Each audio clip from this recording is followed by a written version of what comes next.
Hey guys, Peter Franson here from christiangeekcentral.com and Spirit Blade Productions. Welcome to Essential Issues, where I talk about my favorite DC comics of the past that are still affordably available today, blabbing about why they are special to me and what, if anything, they have to say about the essential issues of real life.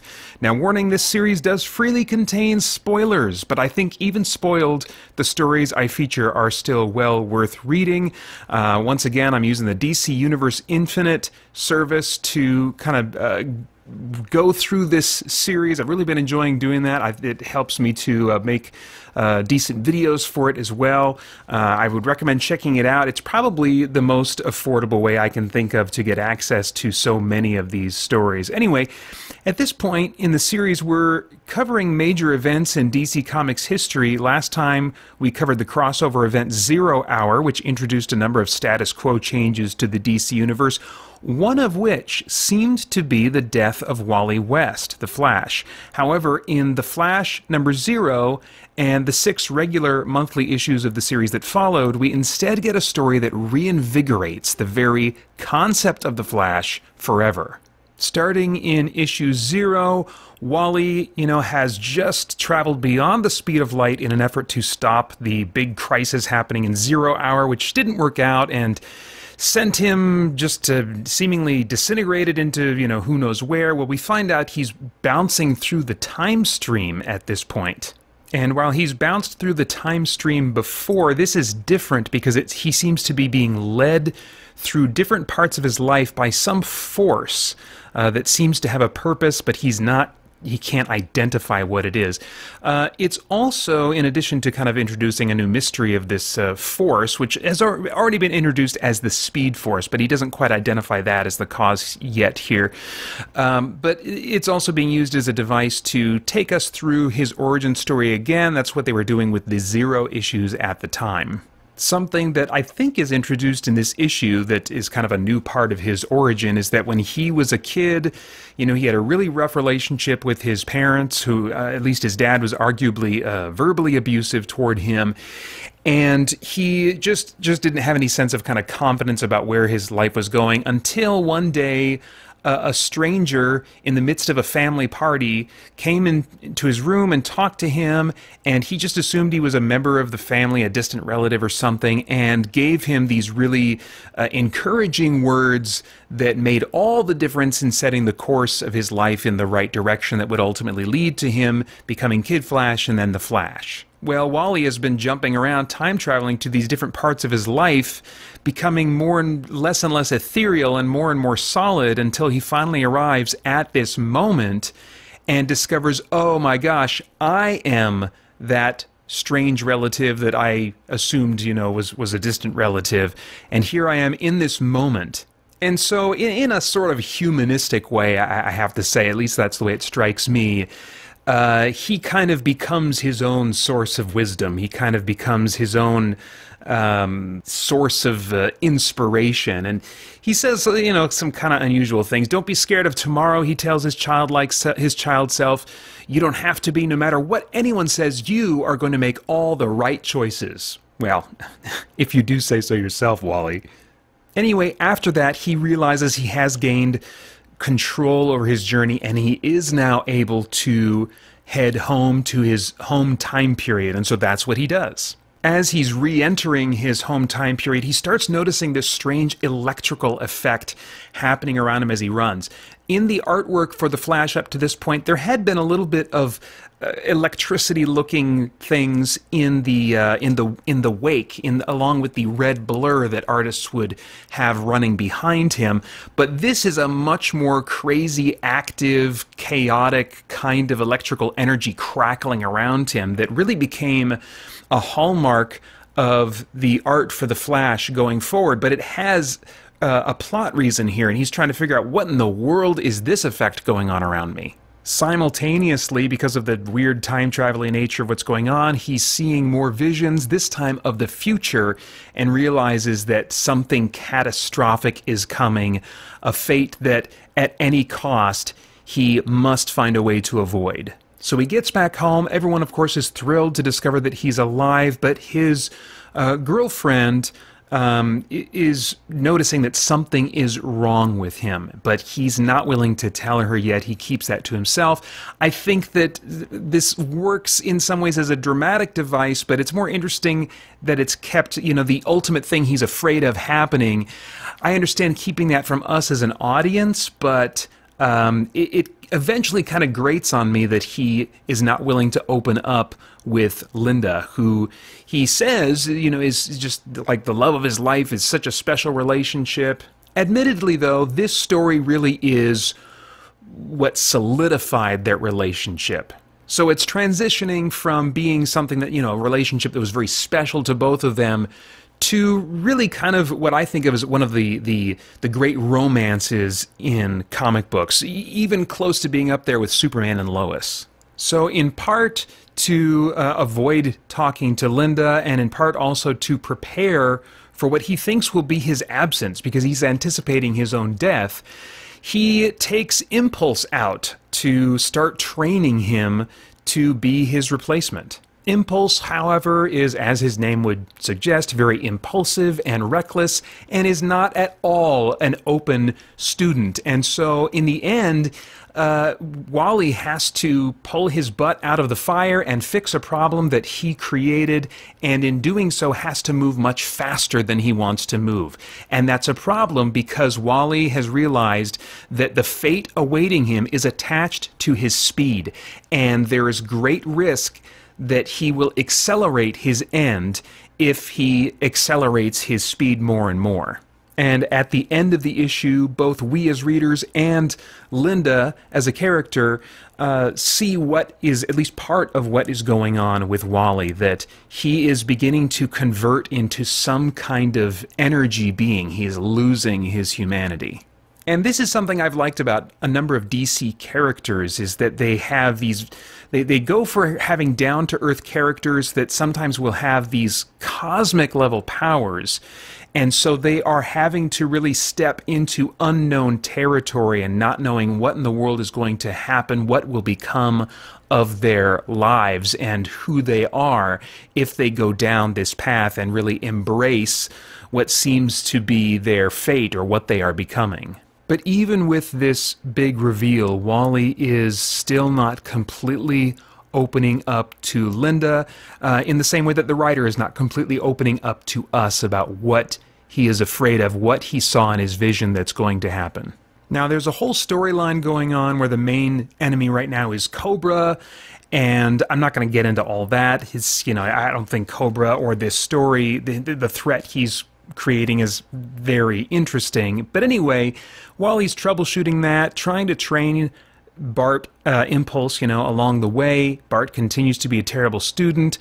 So Wally goes and stops to talk to Max Mercury to just kind of unload about all the frustrations and concerns that he has. Max Mercury, you might remember from the Return of Barry Allen's storyline, is sort of this Zen-style guru of super speed that Wally has been able to learn some things from about this, this field that Max refers to as the Speed Force.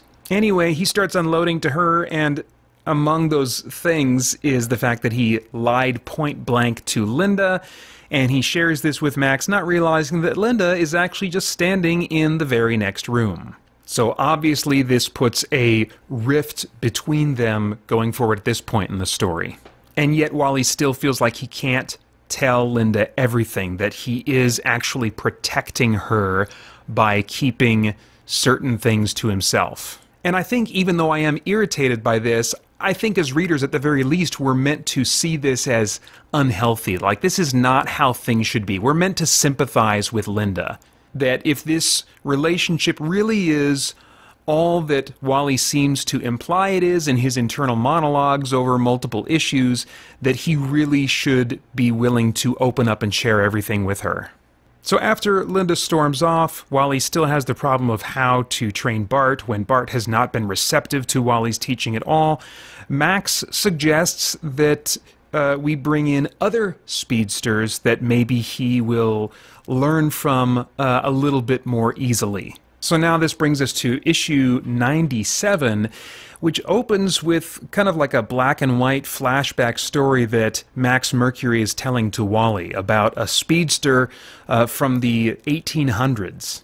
A speedster who was given his speed seemingly by the ritual of a shaman who desperately needed this man's help.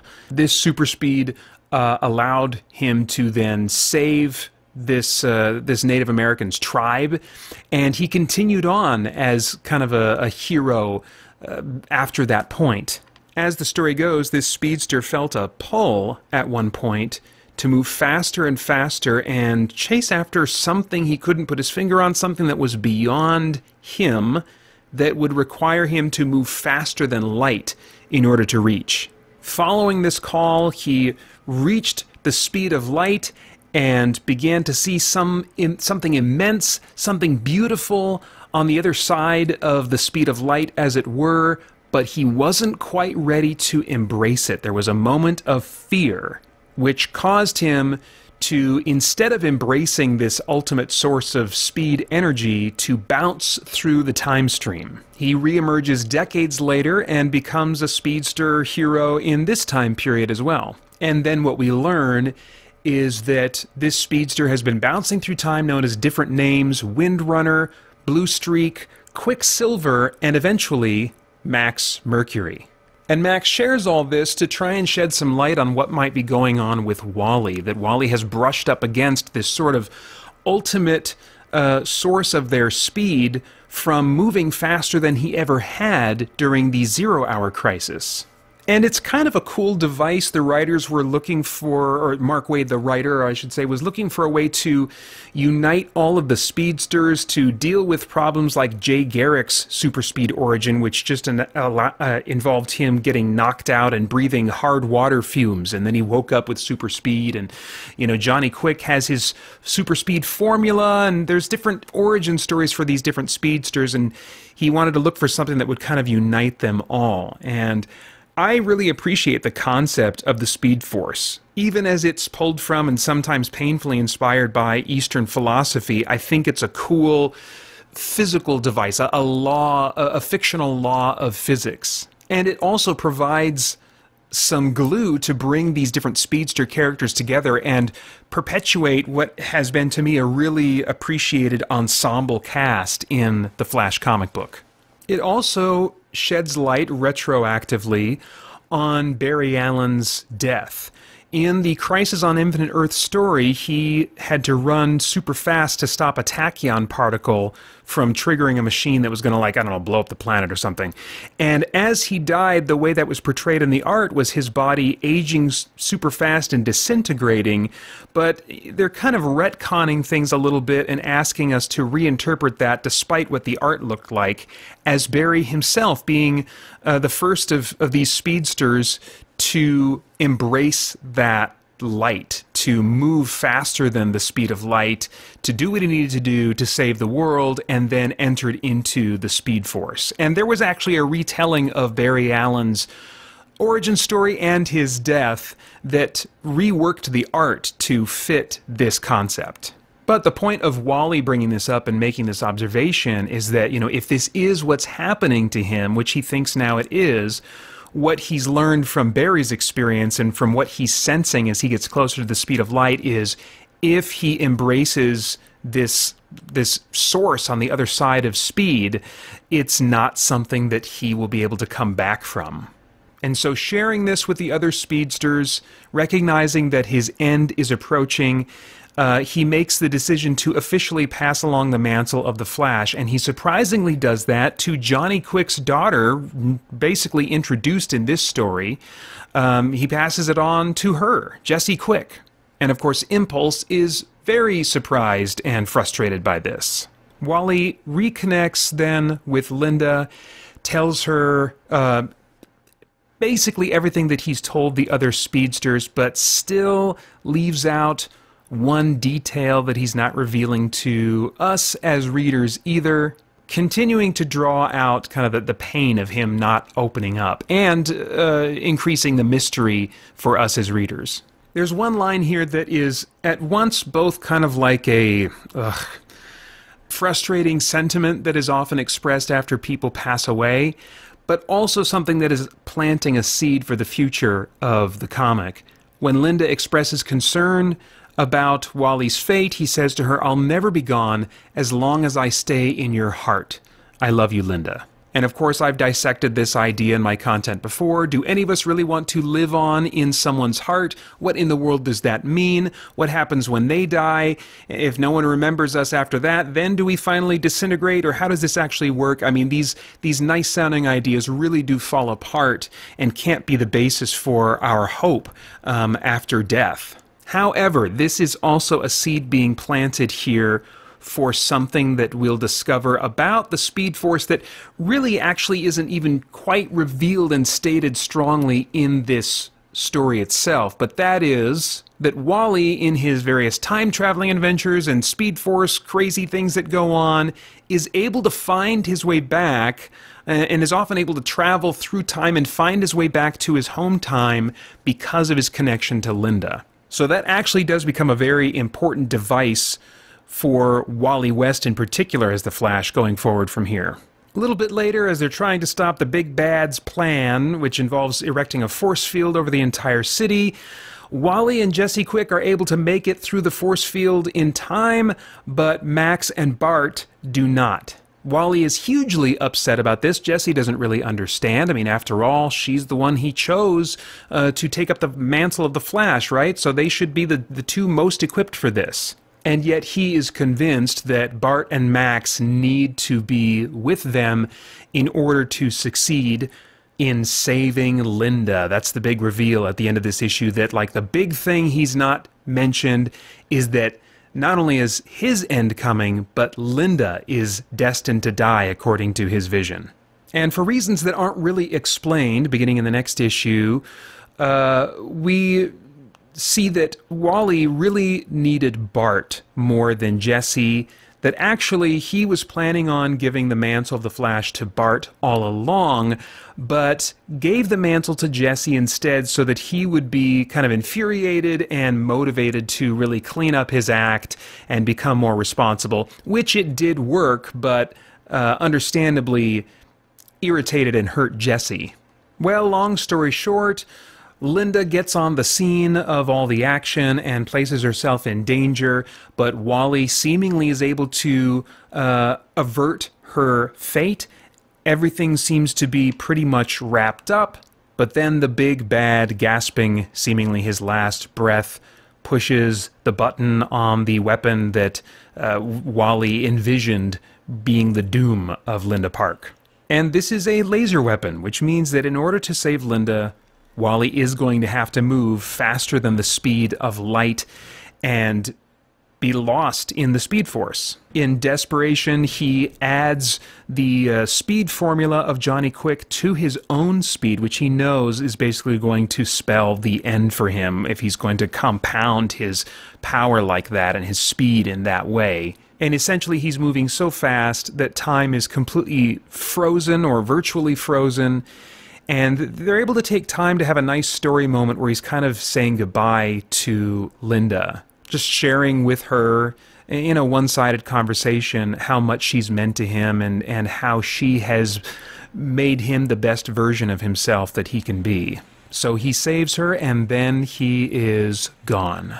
Just panels later, Bart is now determined to take on the mantle of the Flash to live up to Wally's legacy. And then he promptly gets his butt handed to him. And so as we head into issue 100, the final issue of this series, Cobra the Big Bad was not gasping on his last breaths, but has a second wind, and he's up and causing havoc, and the Flash is gone, and all seems to be lost. The stakes are built higher and higher as we see not only the other speedsters ultimately failing to stop Cobra, but we see the reach of Cobra's plan all over the DC Universe. Multiple heroes from the DC Universe are struggling with Cobra's agents, and so it really escalates to this global kind of event.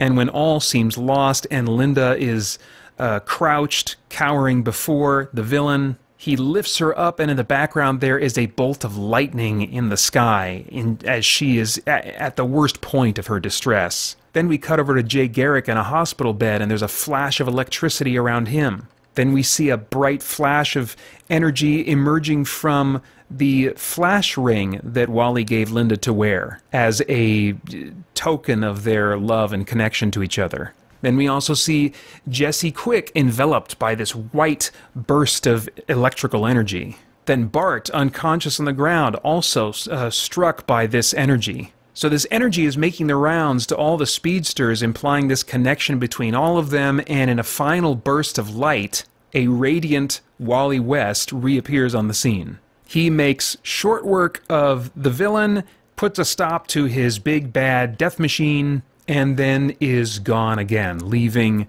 the speedsters and the surrounding cast that are kind of like a developing family, some are literal family members of his, to mourn and figure out how they're going to move on. Linda runs away from the scene, just unable to accept it, crying as she's heading out into the rain, and after just a few strides, stumbles into the arms of Wally, who is looking less radiant, but very real and tangible, and the two embrace in a big splash romantic kiss. And it's a neat dramatic moment. I knew it was coming. I've read this story many times before, but just the pacing that led up to it and the emotions that Linda was feeling, it was just a neat moment for her to run off alone, and then while everyone else is still mourning, run into the arms of Wally. Great moment. And she asks him, how did you come back? You know, she says, if you belonged there, if it called to you, then why did you come back from heaven? She uses that word, and that word is used now and then to describe the speed force that speedsters go into at the end of their lives. She says, this place had all the answers you've been looking for. It had everything. And he says, true, but you weren't there. And I've seen this sentiment a lot. There's been fiction where people go to something that is called heaven, but are not satisfied with staying there, and so come back because of a loved one that remains here. And that almost makes sense if you have a view of heaven that lacks God. It's hard for us to imagine now, but God is the source of everything good, including everything we love about the people most precious to us in this life. He is the source of what we love about them. Even though we do truly love them, He is the source. Those are all gifts from Him. And so although it's hard to imagine, even if we leave behind those most precious to us, we will not have any desire to come back, because we will finally be introduced to this amazing person who loves us more deeply than we can possibly imagine, and has given us every good thing, every good relationship that we have enjoyed, which themselves are just shadows, pale imitations of the way that God will love us and fascinate us and be a companion to us. But if you remove that being from your idea of heaven, then yeah, I can understand why characters and people would think, I don't know if I want to go to heaven, I want to stay here. So I think that's something that's really valuable for us to remember as believers, is that God is actually what makes heaven heaven. And so if we are not living in anticipation of heaven, that's a good reason to start asking questions about who God is, why He's worth worshiping, why He's such a big deal that He should be the reason for everything in our lives and the ultimate being that we have to look forward to being in relationship with forever.